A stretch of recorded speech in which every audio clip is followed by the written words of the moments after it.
बिस्मिल्लाहिर्रहमानिर्रहीम। तमाम देखने वालों को प्रोफेसर इकबाल हैदर भट्टी का सलाम। माय डियर स्टूडेंट्स, हम calculus by doctor S M Yusuf का chapter number 8 analytic geometry of 3 dimensions discuss कर रहे हैं और उसकी एक्सरसाइज 8.5 का आगाज कर चुके हैं। इससे पिछले लेक्चर में मैंने इस एक्सरसाइज के पहले 3 क्वेश्चंस को मैंने सॉल्व किया। आज के लेक्चर का आगाज क्वेश्चन नंबर 4 से मैं करूंगा। तो आइए पहले हम स्टेटमेंट पढ़ते हैं, देखते हैं कि what is given, what you have to find. Determine, statement ये है, डिटरमिन द पॉइंट, हमने एक पॉइंट मालूम करना है। If any common to the straight line, जो इस स्ट्रेट लाइन और इस प्लेन के साथ कॉमन हो। ठीक है, तो मैं ऐसा करता हूं कि पहले प्लेन ले लेता हूं। Let equation of the plane is, equation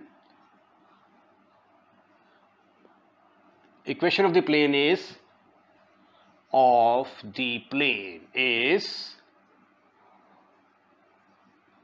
given equation of the plane किसके बराबर है? x plus y plus z is equal to 3। मसलन ये देखें, ये मेरे पास एक प्लेन है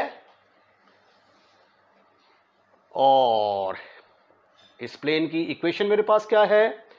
x plus y plus z is equal to 3। अब अगर इस लाइन और प्लेन का कोई पॉइंट कॉमन है तो वो आपने निकालना है। कॉमन का मतलब कि ये लाइन और ये प्लेन अगर दोनों इंटरसेक्ट करते हैं तो बस हम फर्ज कर लिया कि ये देखिए ये लाइन है। अगर ये लाइन इस प्लेन को यहां पे मीट करती है तो ये वाला पॉइंट एक ऐसा पॉइंट होगा जो कि लाइन के ऊपर भी आ रहा है और प्लेन के ऊपर भी आ रहा है और दोनों के ऊपर कॉमन होगा। तो इस पॉइंट के कोऑर्डिनेट्स जो हैं ये मैंने फाइंड आउट करने हैं।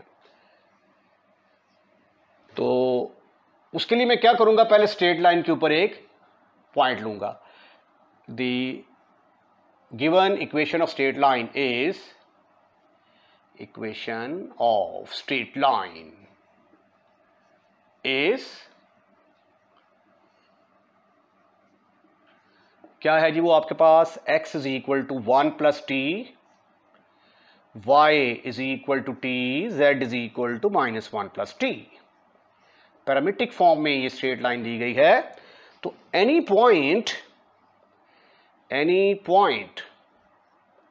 On the line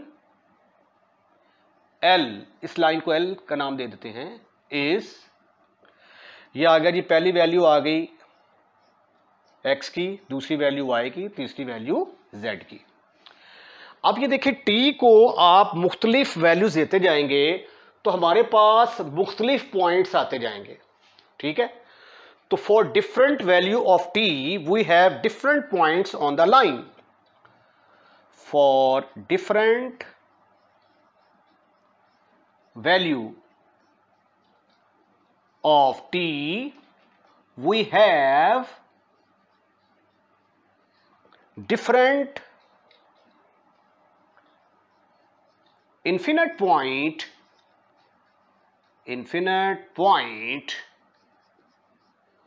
on the line L।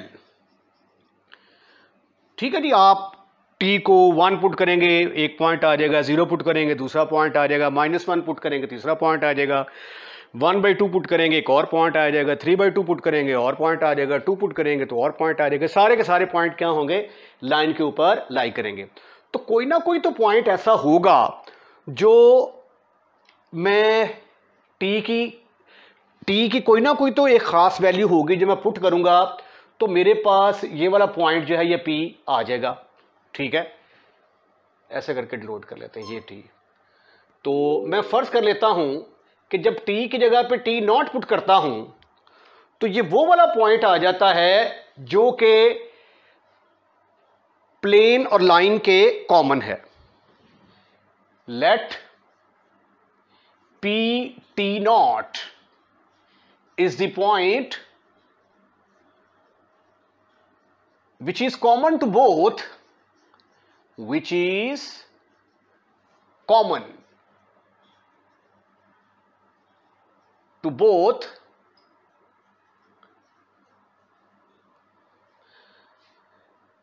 line and plane.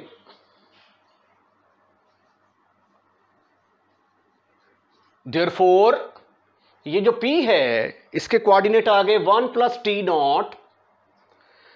Not minus 1 plus t not, ये कहां पे लाई करेगा? प्लेन के अंदर लाई करेगा, लाइज इन प्लेन 1, जिसकी इक्वेशन है x plus y plus z is equal to 3। तो ये वाला पॉइंट इस इक्वेशन को सेटिस्फाइड करेगा। यहां से मुझे टी नॉट की वैल्यू मिलेगी, वो टी नॉट में यहां पे पुट कर दूंगा तो इक्वेशन सेटिस्फाइड हो जाएगी। तो आइए इस पॉइंट को इसके अंदर पुट करते हैं। तो ये आ गया 1 प्लस टी नॉट, वाई की जगह पे आ गया टी नॉट, जेड की जगह पे आ गया minus 1 plus t nought is equal to 3। तो 1 2 3 3 टी नॉट, ये 1 माइनस 1 के साथ खत्म, फिनिश, खलास। तो टी नॉट की वैल्यू किसके बराबर आ गई? 1 के इक्वल आ गई। इसको पुट करें इसके अंदर तो ये आ गया जी आपके पास रिक्वायर्ड आंसर। टी की जगह पे पुट कर दिया T1, तो ये आ गया हमारे पास पॉइंट हमारे पास किसके बराबर आ गया? 2 1 0। अब ये देखें, ये वाला पॉइंट जो है, ये वाला पॉइंट लाइन की इक्वेशन को भी सेटिस्फाइड करेगा और प्लेन की इक्वेशन को भी सेटिस्फाइड करेगा। ठीक है, तो अगर आप इसको चेक करना चाहते हैं तो प्लेन है हमारे पास x plus y plus z is equal to 3। तो x की जगह पे पुट कर दिया 2, y की जगह पे पुट कर दिया 1, z की जगह पे पुट कर दिया 0। तो ये देखिए 3 is equal to 3, equation is satisfied. उसके बाद ये जो पॉइंट है x is equal to,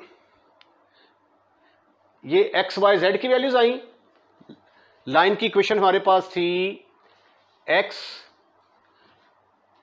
minus 1 over 1 is equal to y minus 0 over 1 is equal to z plus 1 over 1। ये इसको पैरामीट्रिक फॉर्म में लिख लिया मैंने। ठीक है, अब x की जगह पे क्या पुट करेंगे आप? 2 minus 1 over 1, 1 minus 0 over 1, 0 plus 1 over 1। तो ये आ गया, 2 में से 1 गया, बाकी रह गया 1 1 1। तो इक्वेशन सेटिस्फाइड होगी। तो इसका मतलब ये हुआ कि ये जो है, ये एक ऐसा पॉइंट है जो कि लाइन और प्लेन दोनों के ऊपर जो है ये कॉमन है। अगर आप इसको सिमेट्रिक फॉर्म में नहीं करना चाहते तो ये जो पैरामीट्रिक फॉर्म है, x y z की जगह पे आप क्या पुट कर देंगे? 2 1 0, और t की जगह पे आप पुट कर देंगे 1, तो भी left hand side right hand side के इक्वल आएगी और आप प्रूफ कर देंगे कि this point is common to both line as well as. Question number 5 है, find an equation of the plane. आपने एक ऐसा प्लेन मालूम करना है जो इस पॉइंट में से पास करता हो और इस line and through the line, और इस लाइन से पास, और ये लाइन उस प्लेन में से पास करती हो। तो इसमें एक नई चीज आई है कि अगर लाइन प्लेन के अंदर लाई करती हो तो उसकी कंडीशन क्या है। ये नोट लिख लेते हैं यहां पे, इसको गौर से देखिएगा, इसका इस्तेमाल होने जा रहा है और आगे भी क्वेश्चंस में इसका इस्तेमाल होगा। Note, if the line x minus alpha, y minus beta, z minus gamma over LMN lies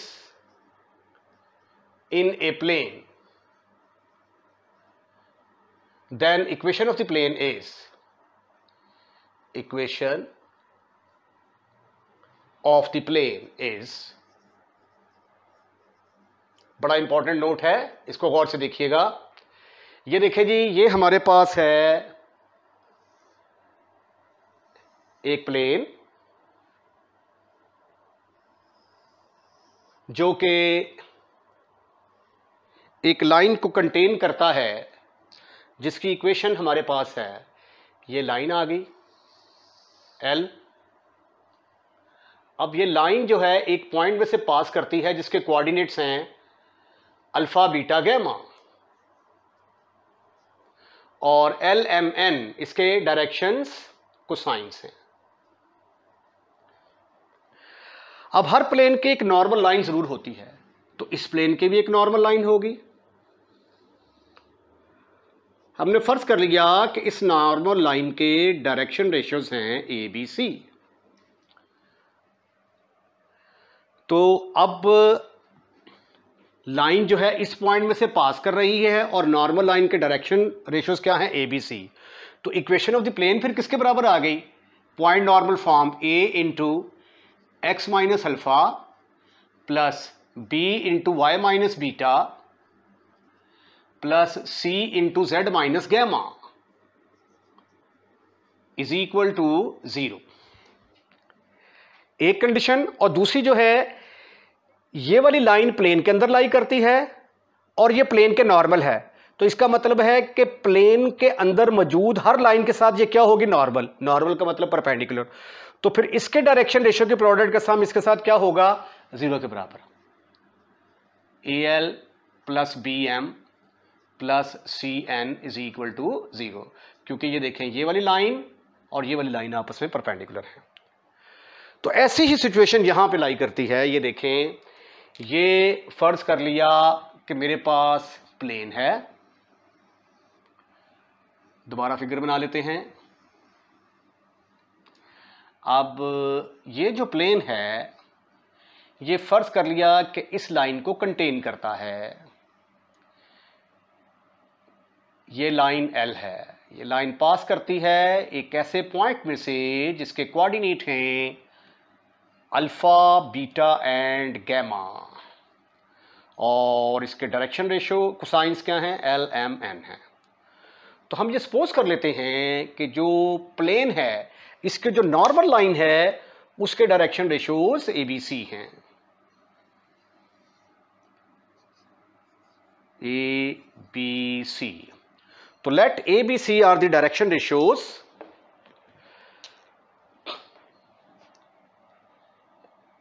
let ABC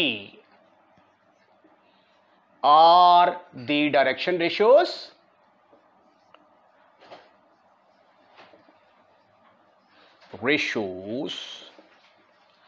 of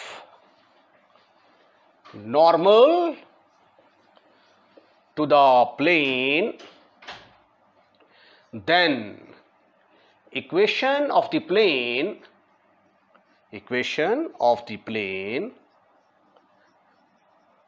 containing the line, ये क्या है जी? Line x minus alpha, y minus beta, z minus gamma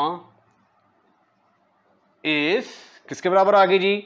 A into x minus alpha plus B into y minus beta plus C into z minus gamma is equal to 0। इसको हम कह देते हैं कि ये नंबर 1 है। और साथ साथ चूंकि ये लाइन और ये लाइन ये दोनों आपस में परपेंडिकुलर हैं, तो इनके डायरेक्शन रेशियो उसकी प्रोडक्ट का सम 0 के बराबर आ जाएगा। BM plus CN is equal to 0। वैसे भी अगर आप ये देखें ना, ये पॉइंट है अल्फा, बीटा, गैमा और इसके नॉर्मल लाइन के डायरेक्शन रेशियो ABC हैं, तो पॉइंट नॉर्मल फॉर्म तो यही बनती है ना, A into x minus x1 plus B into y minus y1 plus C into z minus z1। तो वो वाला फार्मूला लगा लें, या आप ये वाला बात एक ही है। अब ये देखिए एक और कंडीशन है कि ये वाला पॉइंट जो है ये प्लेन के अंदर लाई करता है, तो उसकी इक्वेशन को सेटिस्फाइड भी करेगा। ये है जी पॉइंट यहां पे x1, y1 और z1, ये प्लेन के अंदर लाई करता है, तो उसकी इक्वेशन को सेटिस्फाइड करेगा। But x1, y1, z1 lies on 1, तो फिर 1 को सेटिस्फाइड करेगा।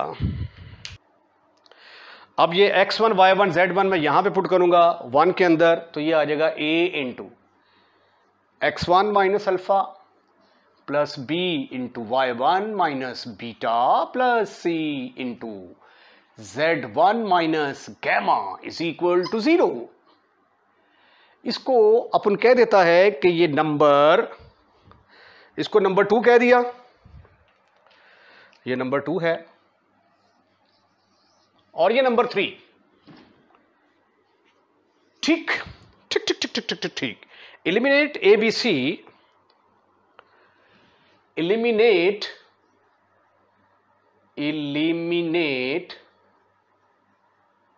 ABC from 1, 2 and 3। तो डिटर्मिनेंट का मेथड क्या है, यानी ABC को खत्म कर देंगे। पहली रो में आ जाएगा x minus alpha, y minus beta, z minus gamma over, और साथ क्या आ जाएगा दूसरी रो में, LMN, क्योंकि ABC को एलिमिनेट कर रहे हैं। और तीसरी रो के अंदर आ जाएगा x1 minus alpha, y1 minus beta, z1 minus gamma is the required equation of the plane. आगे इसको एक्सपेंड करने की जरूरत नहीं है, अगर आप करना भी चाहें तो that is a lengthy process. Is the required equation of the plane, equation of plane. अच्छा, इसका आंसर ना पीछे वो सिग्मा सुग्मा की शक्ल में दिया होगा, तो वो परेशान होने की जरूरत नहीं है, ठीक है। बस यहीं तक आप स्टॉप कर दें, it is your required answer. ज्यादा से ज्यादा अगर आप चाहते हैं तो इसको एक्सपेंड कर लें रो 1 से बस। Find an equation of the plane through the straight line. एक ऐसा प्लेन मालूम करें जो स्ट्रेट लाइन में से पास करता हो, यानी ये स्ट्रेट लाइन उस प्लेन के अंदर लाई करती हो और इसके साथ पैरेलल हो। तो मेरे पास जो इक्वेशन है वो तो है, ये दो प्लेन्स हैं, उनकी इक्वेशन दी गई है, x plus 2y 2z minus 4 is equal to 0, और दूसरा है y minus z minus 8 is equal to 0। अब अगर दो प्लेन एक दूसरे को कट करते हैं तो एक लाइन आ जाती है, तो ये दो प्लेन जहां पे कट करेंगे तो ये इस लाइन को कंटेन करेंगे, ठीक है। और आपने ऐसा प्लेन मालूम करना है जो कि इस लाइन को कंटेन करता हो। मतलब फर्ज कर लिया कि ये वो प्लेन है जिसकी इक्वेशन जो है ये मैं मालूम करना चाहता हूं। तो इसका फार्मूला क्या है, equation of the plane through the line of intersection of the given two plane is, equation of the plane, equation of the plane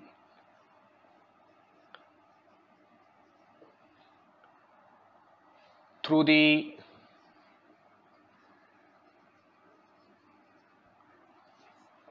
line of intersection, line of intersection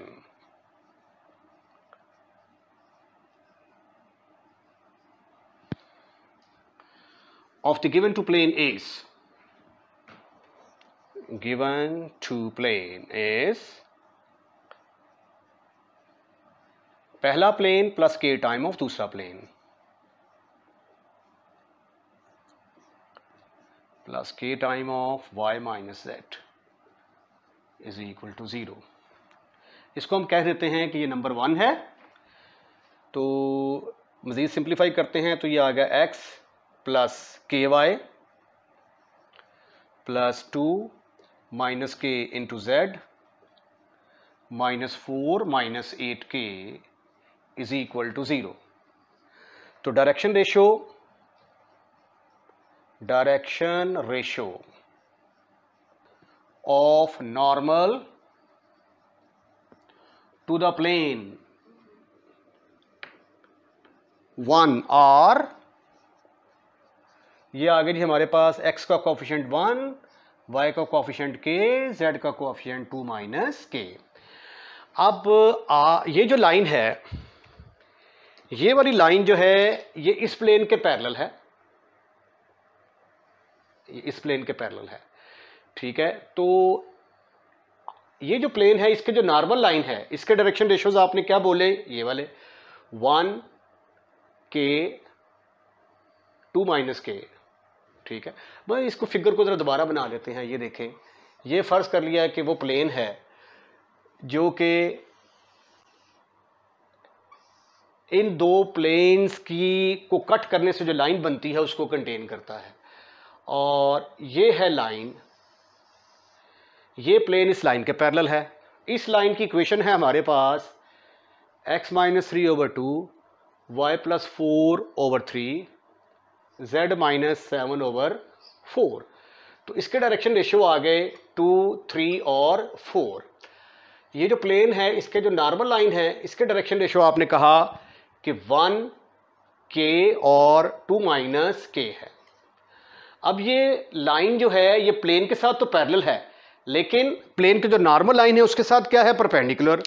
तो इसका मतलब ये हुआ कि इसके डायरेक्शन रेशियो की product का सम इसके डायरेक्शन रेशियो की प्रोडक्ट के साथ क्या होगा, 0 के बराबर होगा। Plane 1 is parallel to the line x-3 y+4 z-7 over 2, 3, 4. Direction ratio of line are 2, 3, 4. It is perpendicular to the normal of plane whose direction ratio are, ये पेपर में नहीं लिखना dr, गलत हो जाएगा। डायरेक्शन रेशियो लफ्ज़ पूरा लिखना है आपने, 1k 2 - k। तो इनके डायरेक्शन रेशियो की प्रोडक्ट का सम 0 के बराबर आ गया, +3 × k +4 = 0। तो ये आ गया 2 + 3k +4 2 are 8 -4k = 0। 8 और 2 10 = k। तो k की वैल्यू किसके बराबर आ गई, 10 के बराबर। इसको हम पुट करते हैं 1 के अंदर और सिंप्लीफाई करेंगे in order to get our answer. 2z - 4 + 10 × y - z - 8 = 0। यह आ गया x + 2z - 4 + 10y - 10z - 80 = 0। This is further equal to x plus 10y minus 8z minus 84 is equal to 0 is the required equation of the plane। आप इसका screenshot लें और इसके साथ ही आज का लेक्चर खत्म, फिनिश, खलास। अगर आपको लेक्चर पसंद आया है तो इसको लाइक करें और लाइक करने के बाद दोस्तों में शेयर करें। और अगर आपने हमारा चैनल सब्सक्राइब कर दिया तो थैंक यू वेरी मच। अगर नहीं किया तो बराए मेहरबानी हमारे चैनल को सब्सक्राइब करें, क्योंकि चैनल को सब्सक्राइब करने के कोई भी एक्स्ट्रा चार्जेस नहीं हैं। अपना ख्याल रखिएगा, अगली वीडियो का इंतजार कीजिएगा। अल्लाह हाफिज।